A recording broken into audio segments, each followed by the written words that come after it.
에스라 4장 1절에서 10절의 말씀입니다. 저부터 한 절씩 같이 교독하고 마지막 절을 함께 읽겠습니다. 사로잡혔던 자들의 자손이 이스라엘의 하나님 여호와의 성전을 건축한다 함을 유다와 베냐민의 대적이 듣고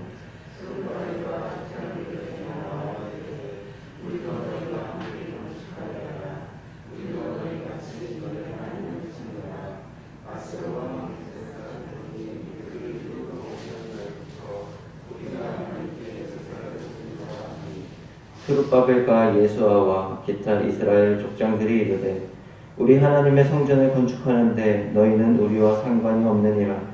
바사왕 고레스가 우리에게 명령하신 대로 우리가 이스라엘의 하나님 여호와를 위하여 홀로 건축하리라 하였더니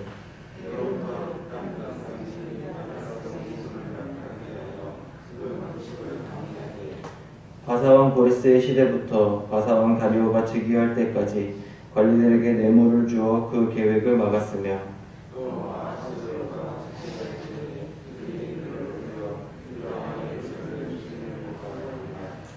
아닥사스다 때 비슬람과 미드르닷과 다브엘과 그의 동료들이 바사왕 아닥사스다에게 글을 올렸으니 그 글은 아람 문자와 아람 방언으로 써서 진술하였더라.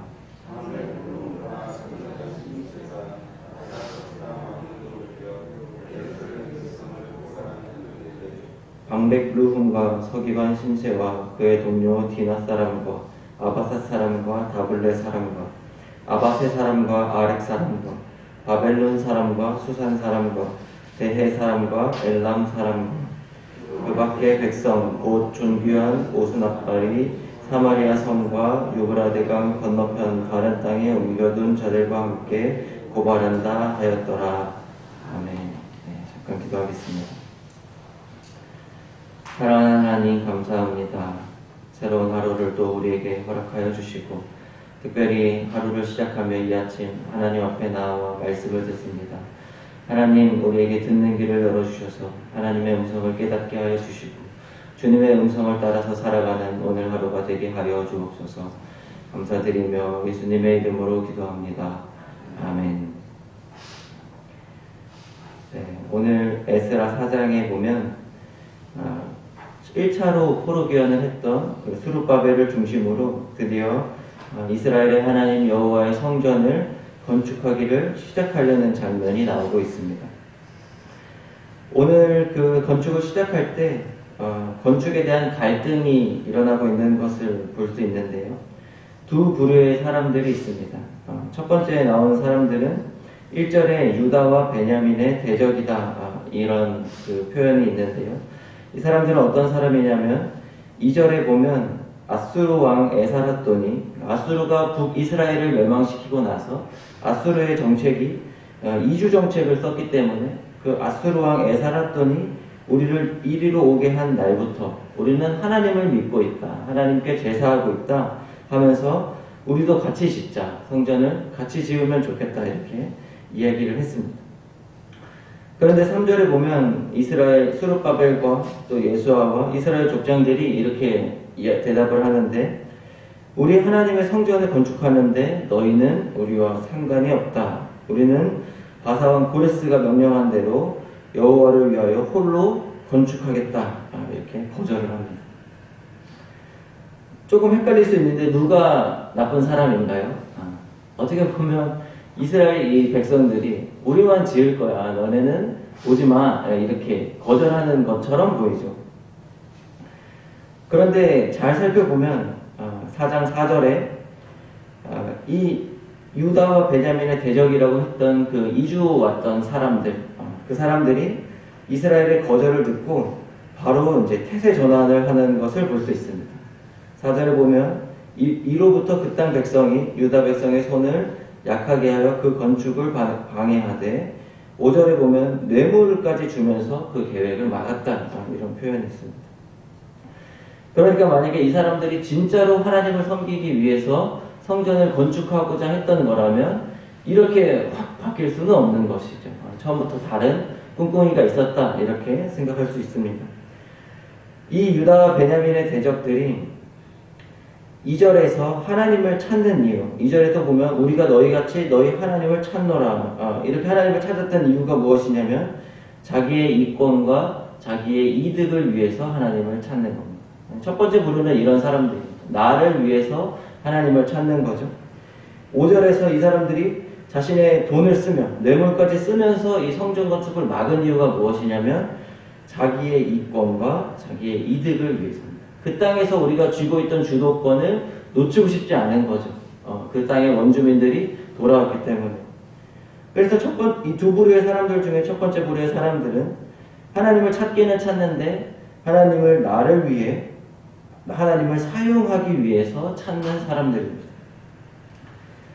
두 번째 부류의 사람들은 이스라엘 백성들입니다. 4장 3절에 보면 이스라엘 사람들이 그 유다와 베냐민 대적들을 이렇게 거절합니다. 우리는 바사왕 고레스가 우리에게 명령한 대로 하나님의 여호와를 위하여 홀로 이 성전을 건축할 것이다 얘기하는데, 여기서 이 바사왕 고레스의 명령이 무엇이냐면 우리가 지난주 금요일에 봤던 그 조서의 내용입니다. 근데 그 조서의 내용 중에 에스라 1장 3절에 보면 이렇게 나옵니다. 이스라엘의 하나님은 참 신이시라. 너희 중에 그의 백성된 자는 다 올라가서 이스라엘 여호와 하나님 여호와의 성전을 건축하라. 그러니까 그냥 우리가 끌어온 너희들 다 가는 게 아니고 너희 중에 하나님의 백성이라고 생각하는 사람, 너희가 하나님을 섬기고자 하는 사람들은 가서 여호와의 성전을 건축하라 이렇게 얘기했다는 거죠.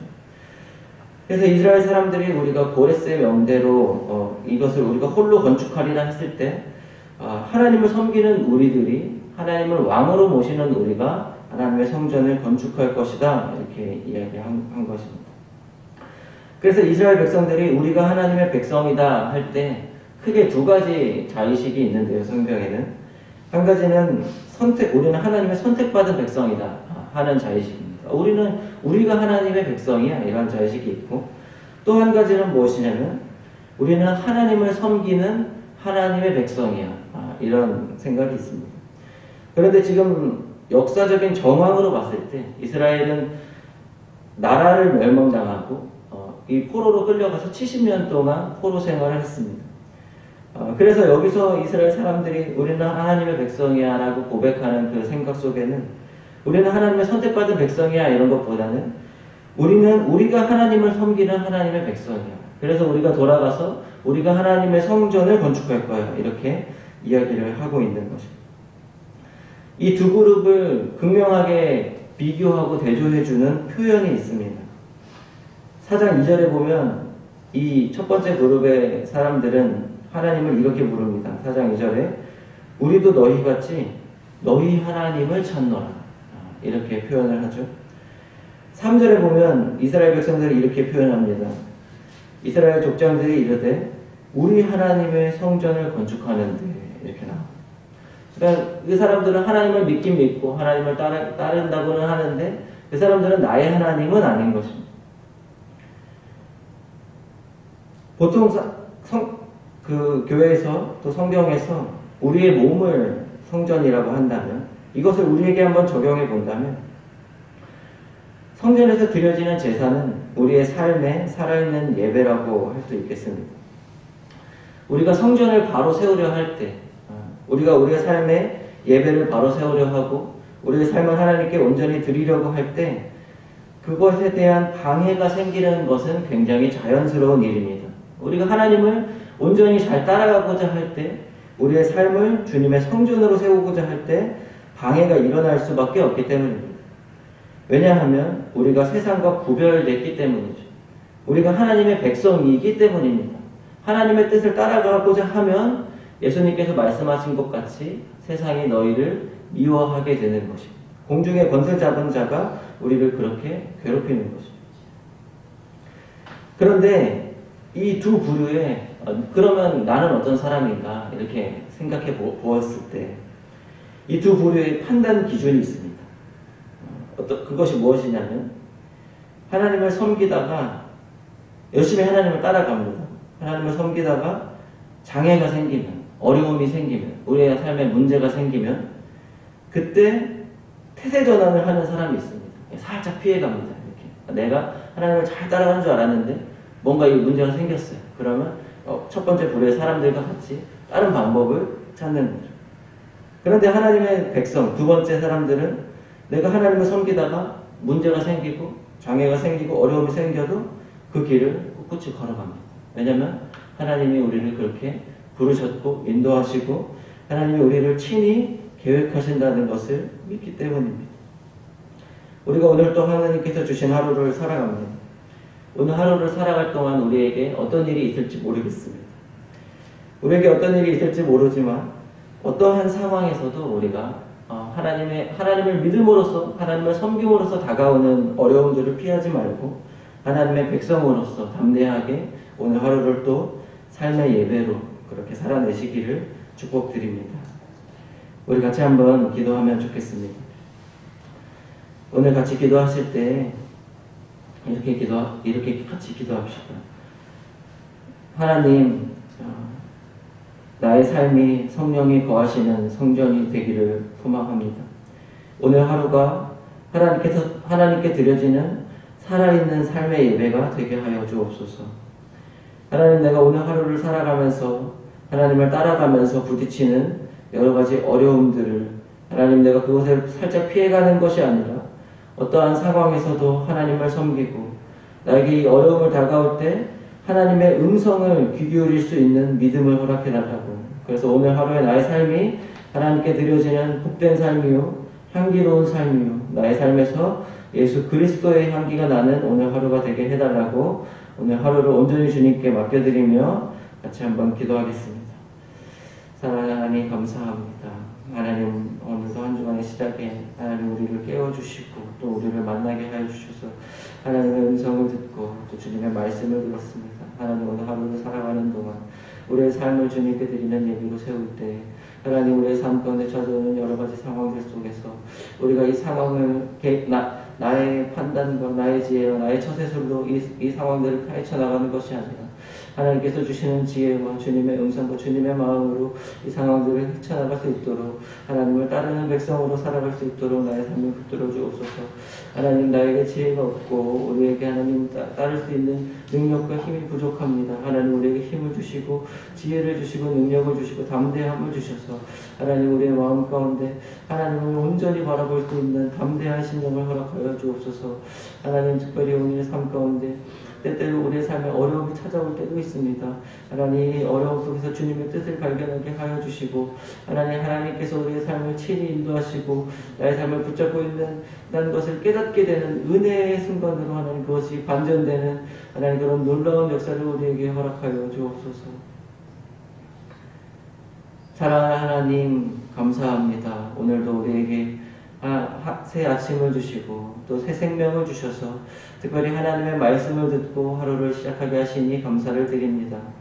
하나님, 오늘 하루 우리가 살아가는 동안 우리의 삶에 하나님께 드려지는 거룩한 성전과 같은 삶이 되게 하여 주시고 하나님, 우리의 삶의 모습들이 하나님께 살아있는 예배가 되어 하나님께 올려드리는 향기로운 제사와 같은 오늘 하루의 삶이 될 수 있도록 우리들의 삶을 친히 인도하여 주옵소서. 하나님, 우리가 성전을 세워나갈 때 하나님, 우리를 방해하는 여러 가지 어려움들이 있습니다.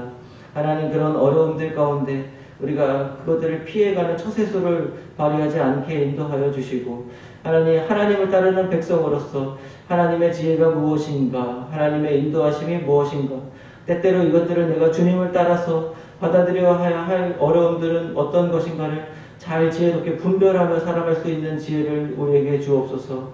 하나님, 오늘 하루를도 우리가 살아가는 동안 우리의 삶을 통하여서 우리의 가족들이 또 직장의 동료들이 우리 주변의 사람들이 우리의 삶을 통하여 예수 그리스도의 향기를 맡게 되는 복된 시간이 될 수 있도록 하나님, 오늘 하루 순간순간 우리의 마음 가운데 말씀하여 주시고 인도하여 주옵소서. 감사드리며 예수님의 이름으로 기도합니다. 아멘. 주기도문으로 예배를 마치겠습니다.